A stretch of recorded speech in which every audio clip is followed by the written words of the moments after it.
That's great, Bob. Glad to hear the Avengers campus is back on schedule to open, but how do you feel about adding some DLC to one of the rides? Well, I see these mobile games making millions off of what are essentially pointless items each month, and I think we should start bringing that to Disneyland too. What's that?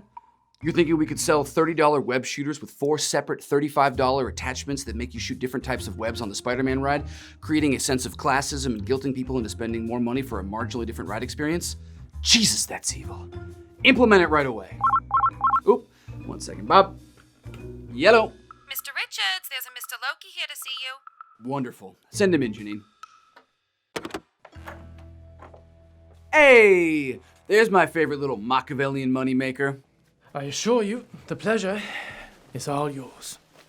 So, how's the... Let's just skip the pleasantries, shall we, Mr. Richards? What is it exactly you would like me to do for you this time? Antagonize my brother?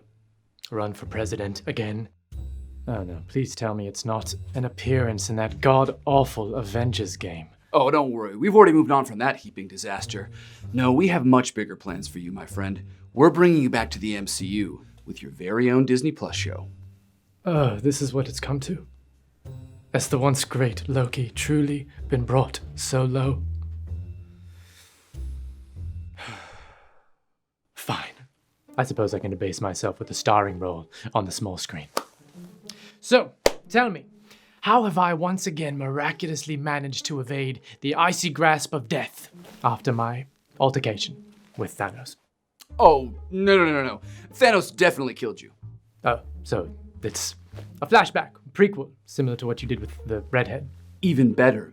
This show follows the time duplicate version of you from 2012 that the Avengers inadvertently created when they were hopping around the past to collect all the Infinity Stones. What? You're reverting my character back to where he was at the end of the first Avengers. Yep. An entire decade of character growth. It's like it never even happened. Wow. Well, on the surface, that sounds like an utterly dreadful idea. But I have to assume you wouldn't just erase a long, well-earned redemption arc unless you had something truly unique and compelling to offer me. No, it's pretty much going to be the same arc all over again, but this time with Owen Wilson. Excuse me. Oh, yeah, it's going to be great. His character works for the Time Variance Authority, and he's enlisted you to help fix the timeline. But because you're 2012 Loki, you'll be initially hesitant, of course, have your own agenda, but after a series of fun misadventures and some odd couple shenanigans, you'll ultimately find some form of redemption. Should be a time and a half. Ah. Well, how do I put this nicely? No. No. Absolutely not.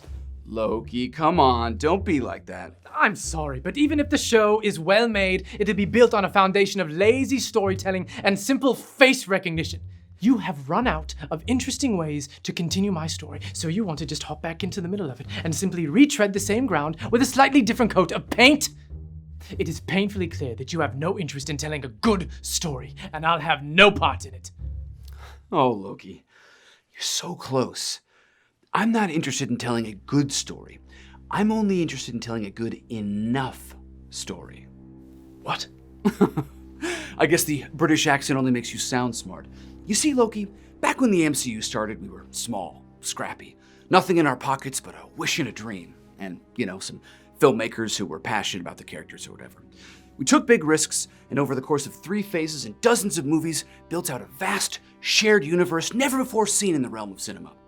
While we have become the biggest blockbuster juggernaut of all time, we've also become victims of our own success. In order to keep general interest in our universe up, we have to continually feed the beast with new content. So yes, we will keep on introducing new revenue streams, heroes. But doing so always comes with an inherent risk. You may get a Guardians of the Galaxy, or you may get an Inhumans TV show. What Inhumans TV show? Exactly. So now we've shifted into more of a maintenance mode. We needed to make safer bets, and nothing safer than giving people more of what they already like. Sadly, with Endgame, a lot of those beloved characters' stories came to an end. But then one day it hit me. What if they just didn't end? What if we kept doing the same basic thing with the same characters over and over again? Sure, the stories probably won't end up being as good as the first time we told them, but as long as they're good enough, people will accept them because of all of the hard work we did in the past to make the characters beloved in the first place. This seems a bit convoluted. No, it's actually quite simple. I just got rid of death. See, how it normally works is you have a character. They are alive. And while they are alive, they do shit that makes you care about them. And when they die, it's sad because you know they'll never be able to do any more shit that makes you care about them. This basic concept is great for storytelling and having grand moments that will stick with the audience forever, but it's kind of a crappy way to keep making money off a character. So, I decided we're just not gonna do it anymore. What do you mean? We're not gonna do it anymore. I told the writers that if they want to kill a character, they have to bake in a convoluted way to bring them back.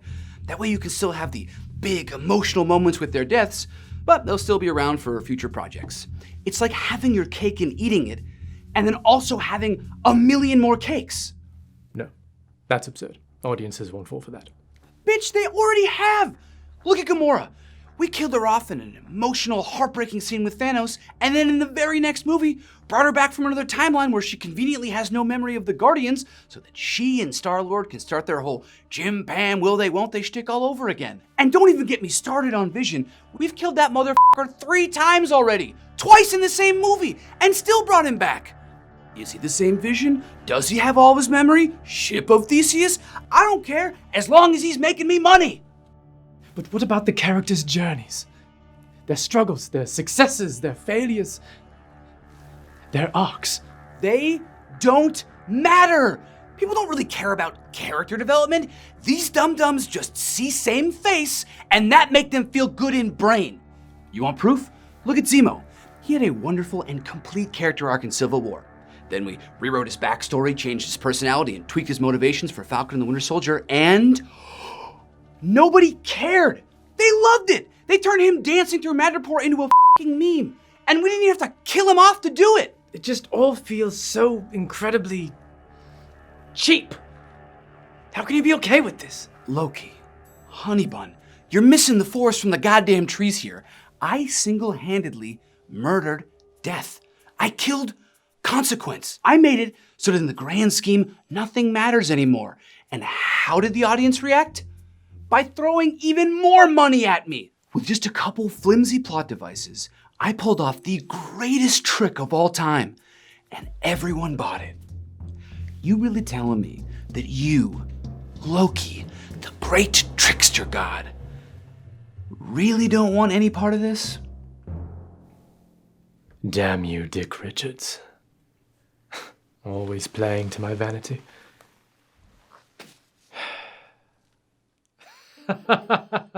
Of course I'm in. How could I not be? Let's take these rubes for everything they're worth. Yes! Excellent! So glad to hear you're on board. Now, what do you say you and I play hooky and go grab an early lunch? Yeah, we're not there yet. Okay, yeah, no, cool. Like, I'll see you around. Janine will validate.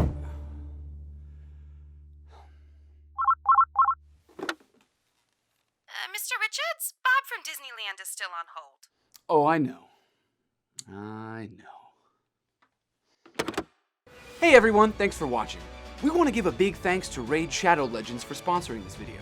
With Raid Shadow Legends, you have literally millions of champion combinations to explore, countless tactics to master as you take on raid bosses, dungeon runs, campaign battles, and PvP arena matches. With so many options at your disposal, you can build your dream team, develop your champions, and raid your way. Raid's also got some really badass bosses for you to fight, like the Fire Knight, the Magic Keep Guardian, and the Force Keep Guardian. Fyro the Fire Knight is my personal favorite. Once a proud knight of Vokar, he now stands guard over a massive pile of treasure. And I mean, just look at it.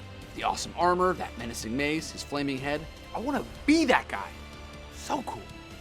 Plus, Raid's always got tons of interesting things going on, and this month they're also releasing a bunch of new champions to kick off the summer and a new rotation of the Doom Tower where you can put all these new champs to the test. So if you want to get a huge head start in Raid, all you have to do is hit the link in the description or scan our QR code, and you'll get an epic hero, 200,000 silver, an XP boost, an energy refill, and an ancient shard so you can summon a new champion as soon as you get in game. All of this treasure will be waiting for you here in your inbox. These rewards will only be available for the next 30 days to new players. Thanks so much for watching. We'll see you next time. Bye!